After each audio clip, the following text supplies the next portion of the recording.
जय हिंद दोस्तों। आबकारी कांस्टेबल एक्साइज डिपार्टमेंट में जो आपकी वैकेंसी निकली है उसके लिए बहुत ही इम्पॉर्टेंट वीडियो, पूरा ऑफिशियल वीडियो आपके लिए होने वाला है। 5 जुलाई से आपको मालूम है कि आपके एग्ज़ाम शुरू होने वाले हैं, तो उस हिसाब से आपकी तैयारी कैसी रहनी चाहिए और क्या करना चाहिए, क्योंकि मैंने मल्टीपल टाइम एग्ज़ाम्स निकाले हुए हैं कांस्टेबल के और सेम सिलेबस है। तो मैं आपको पूरी स्ट्रेटजी अभी बताऊँगा कि आप बचे हुए दिनों में क्या करें। उसके लिए आपको पूरा वीडियो ध्यान से देखना पड़ेगा बाबू भैया, तभी आपको समझ में आएगी चीज़ें, ठीक है। तो चलिए अपने वीडियो को स्टार्ट करते हैं। वीडियो स्टार्ट करने से पहले आपसे निवेदन है कि आप हमारे चैनल को सब्सक्राइब करके हमें सपोर्ट ज़रूर करें, जिससे हम ऐसे वैल्यूएबल कंटेंट आपको देते रहें। देखिए, पिछली बार ये जो एक्साइज कांस्टेबल का पेपर हुआ था, तो ऑफिशियल पेपर ये है। अगर ये पेपर चाहिए, टेलीग्राम का लिंक डिस्क्रिप्शन में रहेगा, वहाँ से टेलीग्राम में चले जाइएगा, वो पेपर मैं अवेलेबल करवा दूँगा। तो ये पुराना पेपर है, तो यहाँ से आपको एक सिलेबस का मैं रफ़ आइडिया देने की कोशिश करूँगा। देखिए, आपके सिलेबस में क्या-क्या आता है। आपके सिलेबस में आएगा, एक तो आएगी रीज़निंग, एक आएगी मैथ, एक आएगी जीके। जीके भी पार्ट में भी डिवाइड है।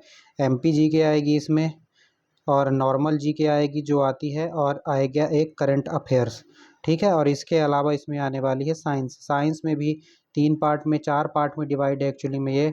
4 पार्ट में कैसे, फिजिक्स, केमिस्ट्री, बायो, और इसके अलावा इन्वायरमेंट का भी मेजर रोल रहता है साइंस में, ठीक है। तो आपको मैं बताना चाहूँगा कि आपके मैथ्स और रीजनिंग टोटल मिलाकर आपके आएंगे इसमें 65 से 70 मार्क्स के। 65 से 70 मार्क्स का आपका मैथ रीजनिंग आएगा, और बाकी का आपका 30 से 35 मार्क्स का आपका इसमें जीके आने वाला है और साइंस आने वाला है।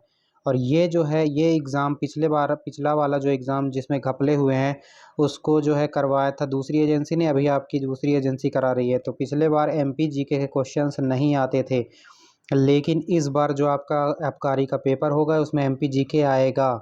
मैं गारंटी के साथ कह रहा हूँ, क्योंकि अभी पिछले 2 पेपर हो चुके हैं, 2-3 पेपर, एक ग्रुप 4 का हुआ है, एक ग्रुप 1 सब ग्रुप 1 का पेपर हुआ है। उसमें एमपी जीके के क्वेश्चन रखे गए हैं, और हो सकता है कि मैथ रीजनिंग का वेटेज और बढ़ा दे और जीके का वेटेज और कम कर दे। तो ये भी पॉसिबल है, क्योंकि मैथ रीजनिंग जो है, मैथ रीजनिंग से नई एजेंसी को कुछ ज़्यादा ही प्यार है, ठीक है। तो चलिए जो है वीडियो को शुरू करते हैं। देखिए, जैसे क्वेश्चन पहले आया था, देखिए, कर्म योद्धा ग्रंथ किसने लिखा। तो सब जानते हैं, नरेंद्र मोदी जी ने कर्म योद्धा नाम का ग्रंथ लिखा हुआ था, ठीक है। और यहाँ से क्या क्वेश्चन बन सकता है, इसमें बन चुका है, द्रौपदी मुर्मू की जनजाति पूछी गई थी, व्यापम ने ही पूछा था। और ये जो है किस राज्य की पहली जो है गवर्नर थी, तो ये भी पूछा था। और इनका जन्म स्थान भी पूछ चुका है व्यापम। तो द्रौपदी मुर्मू जी हमारी राष्ट्रपति हैं, पहली महिला आदिवासी राष्ट्रपति बनी हुई हैं। सुभाष चंद्र बोस के बारे में आपको मल्टीपल डायमेंशंस जो है कवर करना है। सुभाष चंद्र बोस जो है, इन्होंने ऑल इंडिया फॉरवर्ड ब्लॉक का गठन किया था 1939 में। कहाँ पर किया था? उन्नाव। उन्नाव में किया था। आपको मैं पढ़ा नहीं रहा हूँ, ठीक है। आपको मैं सिर्फ ओवरव्यू दे रहा हूँ कि ऐसे आपको पढ़ना है। उन्नाव यूपी में गठन किया था ऑल इंडिया फॉरवर्ड ब्लॉक का। जो है सुभाष चंद्र बोस ने। किस अधिवेशन के ये अध्यक्ष रहे थे? हरिपुरा अधिवेशन के अध्यक्ष थे। ये हरिपुरा कहाँ है? गुजरात में है, सूरत के पास, ताप्ती नदी के किनारे। फिर एक बार और अध्यक्ष बने, ये अपने मध्य प्रदेश में ही थे, त्रिपुरी अधिवेशन के अध्यक्ष बने थे। त्रिपुरी जो है जबलपुर के पास में है, और वहाँ पर इन्होंने गांधी जी के जो है कैंडिडेट पट्टाभी सीतारामैया को हरा दिया था। कितने कितने वोटों से हराया था, आप मुझे कमेंट सेक्शन में बताइए। जिससे गांधी जी नाराज़ हो गए थे, और गांधी जी के नाराज़ होने के बाद सुभाष चंद्र बोस ने इस्तीफ़ा दे दिया था इंडियन नेशनल कांग्रेस के अध्यक्ष पद से। तो जब उन्होंने इस्तीफ़ा दिया, उसके बाद कौन अध्यक्ष बने, ये क्वेश्चन बहुत आता है, तो राजेंद्र प्रसाद बने थे। याद रखिएगा, राजेंद्र प्रसाद को बिहार का गांधी कहा जाता है। भारत के पहले राष्ट्रपति राजेंद्र प्रसाद ही थे। तो ये बात आप ज़रूर याद रखेंगे। और इनकी आत्मकथा का नाम आत्मकथा ही है, ठीक है। आत्मकथा का नाम इनके आत्मकथा ही है। तो इस तरह से आपको मल्टीपल डायमेंशंस जो है होनी चाहिए, क्वेश्चन की समझ होनी चाहिए। तो यहाँ पर देखिए, क्वेश्चंस का लेवल तो बहुत अच्छा रहता है। करंट अफेयर्स का मैं आपको बता दूं, 5 से 6 क्वेश्चन पिछली बार पूछे गए थे। करंट अफेयर्स से 5 से 6 क्वेश्चन पूछे गए थे, ठीक है। ये देखिए, सूचकांक, इंडेक्स वगैरह, और पिछले 8 महीने का करंट अफेयर्स आपका होना चाहिए। एमपी जीके का आपका पिछले 1 साल का होना चाहिए, और इंडिया जीके का आपका 8 महीने, 6 से 8 महीने का करंट अफेयर्स होना चाहिए। ये देखिए, करंट अफेयर्स की क्वेश्चन ही ये पूछ रहा है जब से। कर्म योद्धा भी करंट अफेयर्स का है। ये जो है एसडीजी 6 भी करंट अफेयर्स का है। और ये भी 2021 वाला, ये 3 क्वेश्चन करंट अफेयर्स के। ये इंडेक्स से पूछ लिया, चौथा क्वेश्चन करंट का। मिसेज वर्ड पूछ लिया, 5वां क्वेश्चन करंट का। ये 6वां क्वेश्चन करंट का। ये 7वां क्वेश्चन करंट का। ठीक है, 7 क्वेश्चन जो है करंट के, और ये भी करंट से रिलेटेड स्टैटिक जी के पूछा हुआ है कि शिक्षा नीति जो है राष्ट्रीय शिक्षा नीति, क्योंकि एनईपी चल रही है, नेशनल एजुकेशन पॉलिसी जो है बहुत ही इस चर्चा में रहती है, तो शिक्षा नीति स्टैटिक वहीं से करंट अफेयर से ही पूछ लिया। तो कस्तूरी रंगन समिति की सिफारिश पर आई थी। तो ये भी जो है 8 क्वेश्चन लगातार आपको करंट से रिलेटेड मिल रहे हैं। भूरे लाल समिति आपसे पूछ लिया है, जो है ये करंट का नहीं है। हालांकि इसके बाद देखिए एक क्वेश्चन ये आपका जो है एमपी जीके से आया अभी। एमपी जीके से बड़ी मुश्किल से इसमें से क्वेश्चन पूछा गया है। और जो है यहाँ पर पृथ्वी पर ईश्वर का साया, जो अपने आप को जिल्ले इलाही बोलता था, कौन बोलता था? बलबन। तो आपका मिडाइवल हिस्ट्री से, दिल्ली सल्तनत से जो है क्वेश्चन पूछा गया है। एमपी जीके का आपको क्वेश्चन इसमें दिख नहीं रहा होगा। देखिए लगातार हम देख रहे हैं हिस्ट्री के क्वेश्चन काफ़ी ज़्यादा मात्रा में पूछे गए। इसके अलावा इकोनॉमिक्स भी बहुत अच्छी पूछी गई थी पिछली बार आबकारी में। आबकारी में मैं आपको बताना चाहूँगा इकोनॉमिक्स के क्वेश्चन बहुत अच्छे पूछे गए थे। देखिए फुल फॉर्म ही जीएनपी का, ग्रॉस नेशनल प्रोडक्ट जो है पूछ लिया गया है। इसके अलावा जीएसटी परिषद का प्रमुख कौन होता है? वित्त मंत्री होता है, तो आपको मालूम होना चाहिए ये बात। और भारतीय संविधान के किस अनुच्छेद में चुनाव आयोग का? तो पॉलिटी से भी बहुत अच्छे अच्छे क्वेश्चंस जो है पूछे थे पिछली बार। आर्टिकल 324 होता है। नशीले पेय पदार्थों का उपयोग पर प्रतिबंध कौन से आर्टिकल में है? तो ये भी जो है मौलिक कर्तव्यों के अनुसार जो है क्या क्या दिया हुआ है इसमें देख सकते हैं। तो जो है 47 अनुच्छेद 47 में दिया हुआ है डीपीएसपी में। इसके अलावा लोकसभा प्रश्नकाल कितने समय तक चलता है? तो आपको मालूम होना चाहिए कि 1 घंटे तक चलता है। तो पॉलिटी से भी बहुत अच्छे क्वेश्चन पूछा था। अब देखिए यहाँ पर कितने क्वेश्चंस आपको देखने के लिए मिले? 20 क्वेश्चन यहाँ से देखने के लिए मिले आपको जीके के। इसके बाद 21वें क्वेश्चन से आपको कौन से नंबर के क्वेश्चन, मतलब यहाँ पर जो है केमिस्ट्री, सारा डायमेंशन, केमिस्ट्री, फिजिक्स और बायो सब कुछ इसमें कवर करके जो है किया था इसने। केमिस्ट्री कुछ ज़्यादा पूछा। तब देखो प्रकाश संश्लेषण के दौरान ग्लूकोज में ऑक्सीजन होता है, तो क्या होता है? कार्बन डाइऑक्साइड से बनता है, मालूम होना चाहिए आपको। अब ये देखिए मैं बता रहा था ना, इन्वायरमेंट से क्वेश्चन पूछता है। जिनेवा प्रोटोकॉल पूछ लिया जिनेवा प्रोटोकॉल, तो रासायनिक एवं जैविक हथियारों के प्रयोग से संबंधित था ये। इसके अलावा फिर से आपको इकोनॉमिक्स का, पर्यावरण का जो है क्वेश्चन, इन्वायरमेंट का क्वेश्चन फिर से पूछा। यहाँ भी पर्यावरण का क्वेश्चन पूछा, यहाँ भी पर्यावरण का क्वेश्चन पूछा। इसके अलावा ये देखिए फिर से पर्यावरण का क्वेश्चन। तो बहुत अच्छे अच्छे क्वेश्चन पूछे गए। मैं आपको मैथ्स का लेवल भी अभी दिखाऊंगा, मैथ्स का भी लेवल। अब देखिए रीजनिंग में ये क्वेश्चन सीधा सीधा आया। कक्षा में शिव का स्थान ऊपर से 16वां है, मतलब ऊपर इसके 15 लोग हैं, और नीचे से 45वां है, मतलब नीचे इसके 44 लोग हैं, और एक स्थान पर वो खुद है। तो टोटल कितने हो जाएंगे? 5 4 9 और 1 10, 4 1 5 और 1 6, 60 आंसर हो जाएगा इसका। मतलब 15 सेकंड का क्वेश्चन, 10 सेकंड का क्वेश्चन। ये देखिए ए नंबर आंसर। इस तरह से आपको क्वेश्चंस जो है लगाने रहते हैं इसमें। इस तरह के जो है इसका ये लेवल है आपका, रीजनिंग का लेवल है। जी के कोडिंग डिकोडिंग से आपके क्वेश्चन पूछे गए हैं।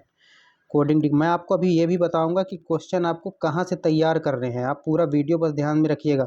ये बहुत बड़ा क्वेश्चन दिख रहा है, लेकिन असल में ये बहुत छोटा क्वेश्चन है, ठीक है। कोडिंग डिकोडिंग का ही क्वेश्चन है। ये भी जो है कोडिंग डिकोडिंग का क्वेश्चन है। ये जो है मिसिंग नंबर जो है दिया हुआ है। इसके बाद मैं आपको मैथ्स के क्वेश्चन दिखाना चाहूँगा। मैथ्स के क्वेश्चन किस टाइप के हैं। रीजनिंग के तो आप देख चुके हैं, रीजनिंग बहुत ज़्यादा लेंदी इसमें नहीं पूछी जाती है, बहुत एकदम बढ़िया बेहतरीन रीजनिंग जो है पूछी जाती है। तो मैथ्स के क्वेश्चन देखिए, मैथ्स के क्वेश्चन अभी भी नहीं आए हैं। ये मैथ्स के क्वेश्चन आ गए। ये देखिए ये मैथ्स का क्वेश्चन, मनीष और नीतीश की आयु 5:6 के रेशियो में है। मनीष 20% की वृद्धि हो जाती है, तो इसको 500 मान लीजिए, इसको 600 मान लीजिए। उसके हिसाब से इस क्वेश्चन को सॉल्व कर दीजिए, आंसर आ जाएगा आपका, ठीक है। ये देखिए एडवांस मैथ्स भी पिछली बार पूछी गई थी आपकी, ठीक। हाइट एंड डिस्टेंस से क्वेश्चन था। पहले 35 विषम प्राकृत संख्याओं का योग आपसे पूछ रहा है। तो इस टाइप के क्वेश्चन है। रीजनिंग पर बहुत फोकस था भाई पिछली बार। रीजनिंग, हालांकि रीजनिंग मैथ ये भी बहुत पूछ रहा है, ठीक है। तो ये ओवरऑल मैंने आपको बताया कि आपके क्वेश्चंस जो है कैसे आ रहे हैं, ठीक। चक्रवृद्धि ब्याज पर ये क्वेश्चन पूछ दिया। एक निश्चित राशि 2 वर्ष में 2000 रुपये, 3 वर्ष में 2400 रुपये हो जाती है, तो चक्रवृद्धि ब्याज की दर वार्षिक रूप से क्या होगी, ये पूछ रहा है क्वेश्चन, ठीक है। तो ओवरऑल आपने देखा कि आपका क्वेश्चंस कहाँ से आ रहा है, कैसे आ रहा है। आपको मैथ रीजनिंग में विशेष फोकस करना है। अब बात करते हैं अपन, आपको प्रैक्टिस कहाँ से करनी है। तो आपको प्रैक्टिस करनी है टेक्स्ट बुक से। टेक्स्ट बुक से आपको प्रैक्टिस करनी है, ठीक है। इसके अलावा मैं मल्टीपल सोर्स बताऊंगा। पहला तो टेक्स्ट बुक में है, दूसरा आपको विनर्स में भी इसके टेस्ट मिल जाएंगे। टेक्स्ट बुक और विनर से आप जो है इसके टेस्ट देकर अपने आप को चेक कर सकते हैं और टेक्स्ट बुक में PYQ भी दिए हुए हैं। इसके अलावा आप व्यापम के पुराने पेपर्स को सॉल्व कर डालिए अभी बैठे बैठे, जो है आपके पास 1 से 1.5 महीना है। व्यापम के पुराने पेपर सॉल्व कर डालिए। और मैं आपको इग्नोर टॉपिक बताता हूँ, आप क्लॉक कैलेंडर जरूर करके जाइएगा और डाइस, ये 3 टॉपिक जो है रीजनिंग में हमेशा छोड़ के जाते हैं। कोडिंग डिकोडिंग पर विशेष काम करिएगा, सीटिंग अरेंजमेंट, कोडिंग डिकोडिंग, इस पर विशेष काम करना है आपको।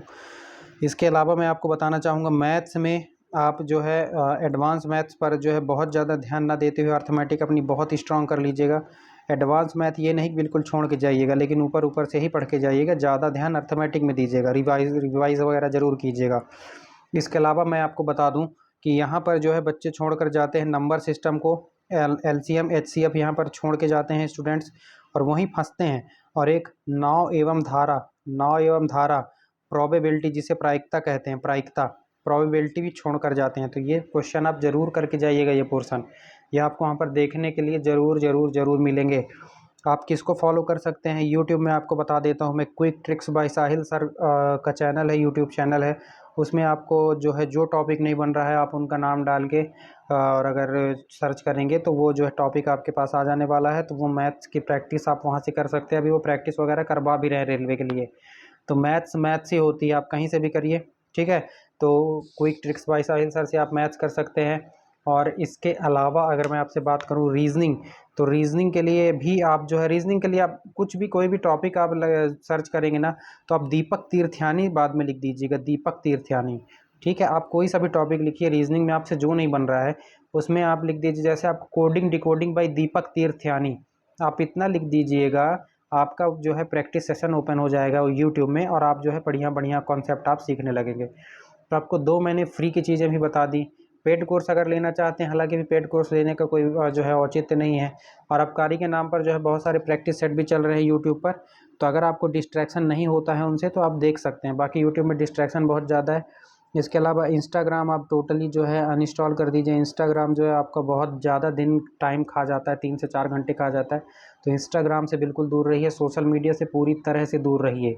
मेरा कहना तो ये इंस्टा हो गया, फेसबुक हो गया और जो स्नैपचैट वगैरह जो जो आप चलाते हैं, और यूट्यूब के शॉर्ट्स से बिल्कुल बचिए। शॉर्ट्स में आपको आपका दिमाग इस तरह से ट्रेंड हो जाता है कि आप बहुत ज़्यादा देर लंबी वीडियो नहीं देख पाते हैं।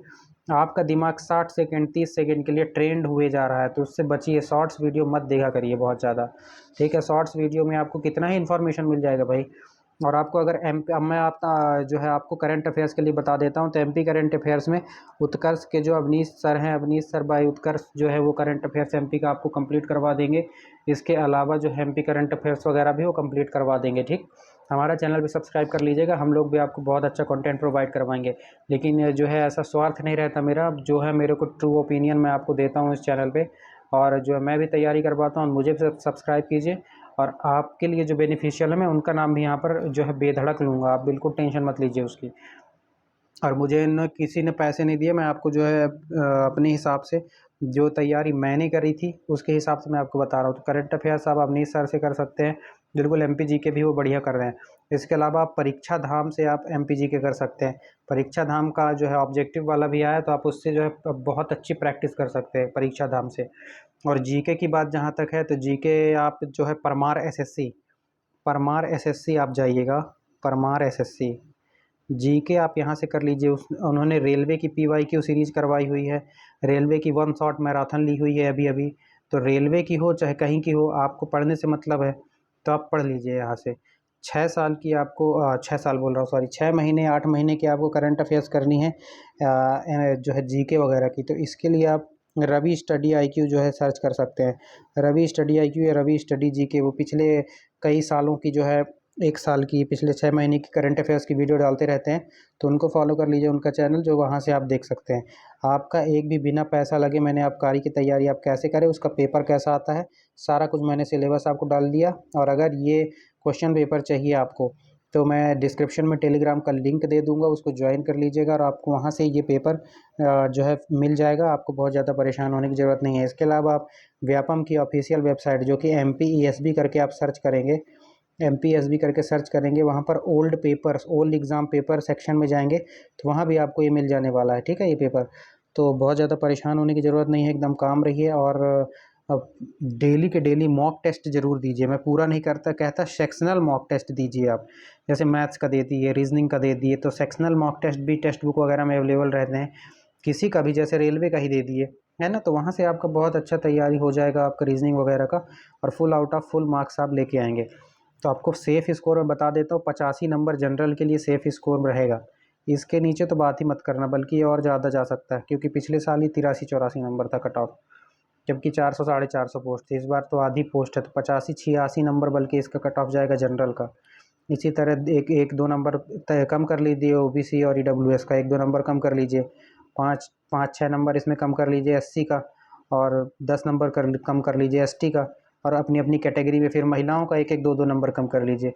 आपका भी एसटी वालों का भी 76-77 नंबर से कम में नहीं होगा, 77-78 नंबर से कम में, क्योंकि बहुत ज़्यादा कंपटीशन है। और एसटी की सीट तो वैसे भी इस समय बैगा भारिया सहेरिया को दे देते हैं, तो आप लोगों के लिए तो और ज़्यादा कंपटीशन है भाई। बैगा भारिया सहेरिया वाले भाइयों के लिए अलग से ये लोग तो निकालते नहीं। अगर उनको देना ही है तो आप एसटी खुली भर्ती की जो है सीट क्यों दे देते हो आप भाई? उनके लिए खाली खुली भर्ती निकालिए, उनके लिए खुली भर्ती निकालिए, उनको फिर देते रहिए आप सीट, किसी कोई आपत्ति नहीं होगी उसमें, दूसरा कोई भर ही नहीं सकता।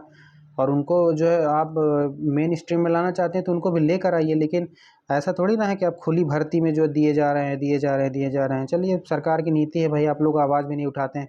हज़ार बार बोलता हूँ, गोपाल सर के पास जाइए, अतुल्य अकेडमी वाले, चौहान अकेडमी, चौहान सर से जाकर मिलिए। वो लोग इस मैटर में बहुत दिन से जो काम कर रहे हैं, तो उनको काफ़ी अनुभव है इन सब चीज़ों का, तो वो आपको ज़्यादा अच्छे से बता पाएंगे। मैं तो जो है आपको जो गाइड कर सकता हूँ कि आप यहाँ चले जाइए, आपका जो है प्रॉब्लम सॉल्व हो जाएगा। बाकी लड़ना तो आपको ही पड़ेगा अपने अधिकार के लिए। बिजली विभाग वाले जो है कुछ भी रिज़ल्ट जारी कर दिए हैं, तो उसके जो हो अल्लाह कुछ हो ही नहीं रहा, उसके लिए कुछ काम ही नहीं कर रहे, तो मत जाइए भाई, कोई दिक्कत नहीं है अपने को। वीडियो ही बनाना बंद कर दिया मैं। बस कमेंट सेक्शन में लिखेंगे सोया प्रदेश है, सोया हुआ है, क्या ही कर सकते हैं उसके लिए। आप तैयारी करते रहिए ऐसे ही, और जो है फर्जी वालों के बराबर आपको नंबर लाना पड़ेगा, और उसके लिए पढ़ना पड़ेगा। और पढ़ने के लिए हमारे चैनल को सब्सक्राइब कर लीजिए, जिससे आपको बहुत ही वैल्यूएबल कंटेंट मिलेगा। आप भी सोचेंगे सब्सक्राइब करने के लिए, बार बार बोलते रहते हैं, क्योंकि इससे हमारा फ़ायदा होता है, इसलिए हम बोलते रहते हैं। चलिए, इसी के साथ आई होप आपको समझ में आया होगा कि एक्साइज कांस्टेबल की तैयारी कैसे करनी है। समझ में आई है चीज़ें तो हमारे वीडियो को लाइक, चैनल को सब्सक्राइब करके सपोर्ट जरूर करना है आपको। मिलते हैं अगले वीडियो में, तब तक के लिए जय हिंद, जय भारत। पढ़ते रहिए, मुस्कुराते रहिए, हंसते रहिए।